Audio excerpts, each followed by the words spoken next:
So we're back on the catamaran. We've finished our second snorkeling spot, and now we're getting ready to head over to our third. So everybody's just kind of chilling out a little bit. There's me with the hat on backwards.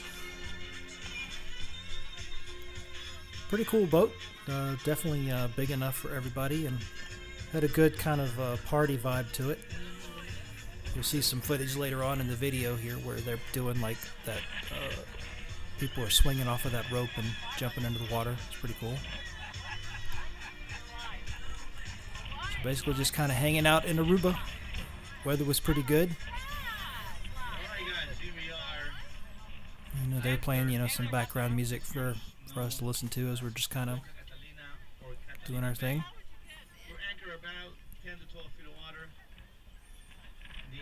We this was for the cruise. This was the last stop. After this, we had to do the day at sea to get back to Puerto Rico. And this excursion was 4.5 hours long.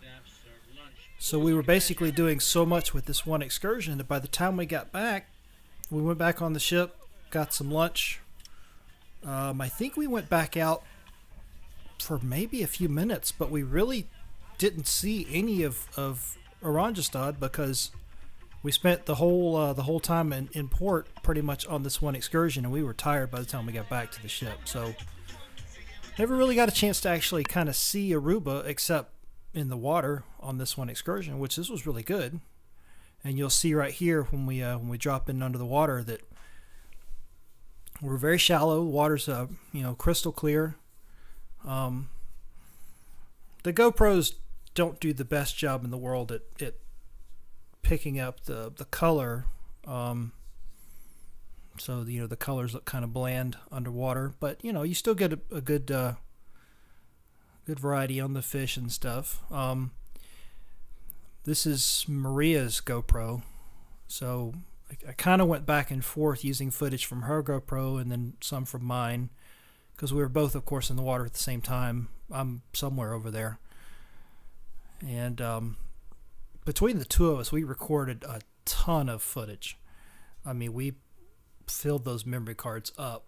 And after a while, when you're looking at looking at all this underwater footage, it kind of almost starts to look the same. So that's why I decided not to use too much of it here in this video, or in part 11 here, because I know it can get boring just looking at the floor of of the ocean and everything. I think she forgets sometimes that she's recording when she's kind of adjusting or doing things, and so you'll have to kind of bear with it here. I don't know what she's doing exactly, but she's probably adjusting her mask. And we're both of us are holding the GoPro on those floatable, it's like a little stick that's about 6 or 8 inches long, and it floats. And you mount the GoPro to the top of it, and you just kind of basically are just holding the stick in your hand as you're swimming and doing your thing.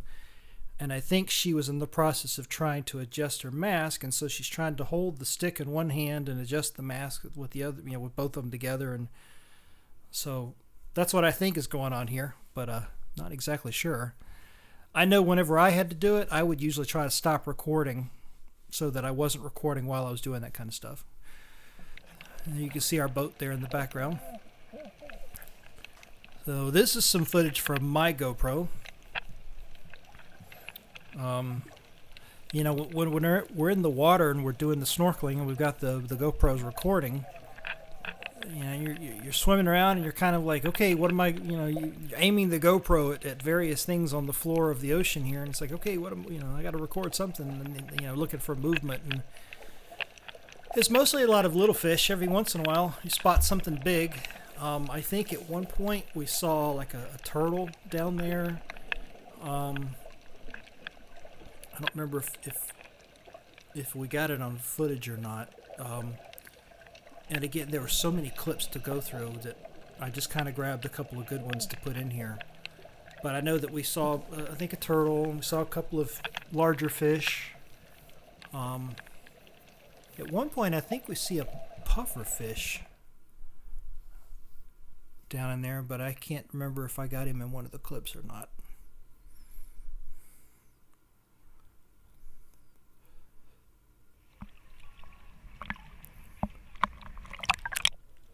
Here you can see all the other people in the water. Most of them did not have GoPros. We were sort of the oddballs, I guess. They were just kind of snorkeling to enjoy it. What was really kind of interesting was this was at Aruba, and the 2 stops before this on the cruise when we were in Bonaire, one of the couples that was on one of the excursions doing snorkeling, they had a huge, like, professional camera rig. I mean, this thing was insane. It was the housing for the camera was probably 10 pounds, and it was just a huge bubble because it was meant for a full professional DSLR with a big lens to sit inside of it. And of course it's a fully waterproof, down to whatever number of meters and so forth.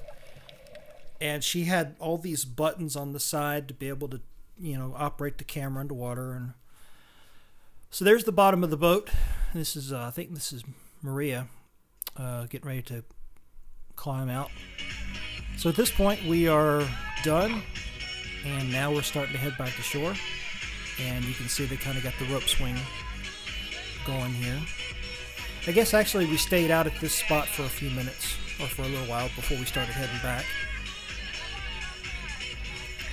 So they had a lot of fun with the rope swing.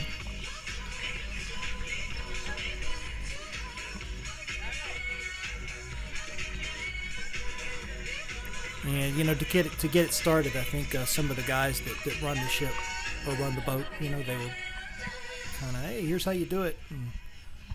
And some of the more adventurous people that were on the excursion started taking their turns on the swing.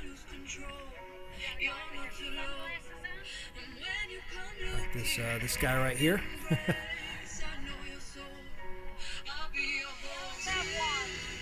But the main thing is everybody had a good time. It was a lot of fun, and would definitely recommend it. It was the Midushi, I think is the name of the boat. So if you look up Aruba, do like a Google search for Aruba, Midushi, I think it's like M-I and then D-U-S-H-I, I think something like that. They're apparently a pretty well-known, pretty popular snorkeling charter company down in Aruba, and this is who Royal Caribbean had partnered with for the excursion that we all did.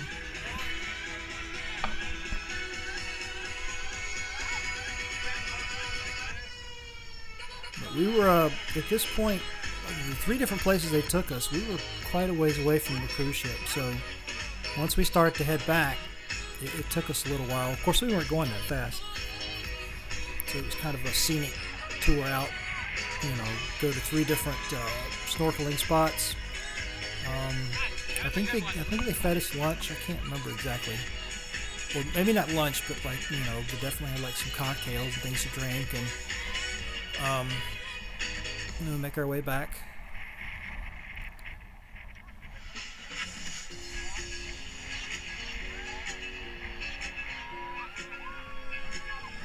Some of the ladies getting involved there on the swing.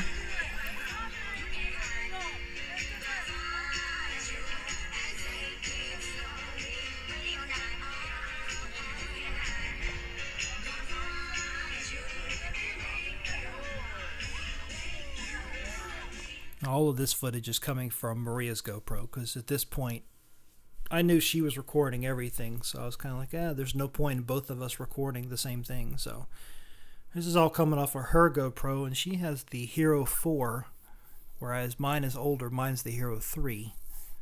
Not much difference between the two. Hers is a little bit better at doing certain things than mine. And our next cruise is going to be September 2017, when we go back to the Eastern Caribbean. And for that cruise, I'm going to get both of us the GoPro Hero 5. So that'll be nice, because that one is fully waterproof and no more need for the waterproof housing. which I discovered along the way that the very same waterproof housing that I use for underwater, whenever we're doing footage like this and we're no longer underwater, you have to actually switch out the housing and go back to the GoPro housing where it has the vents on the side, because what will happen is when the GoPro is in the waterproof housing, it literally overheats to the point where the inside of the housing starts to cloud up, and never really realized that until it happened to us on this particular cruise. So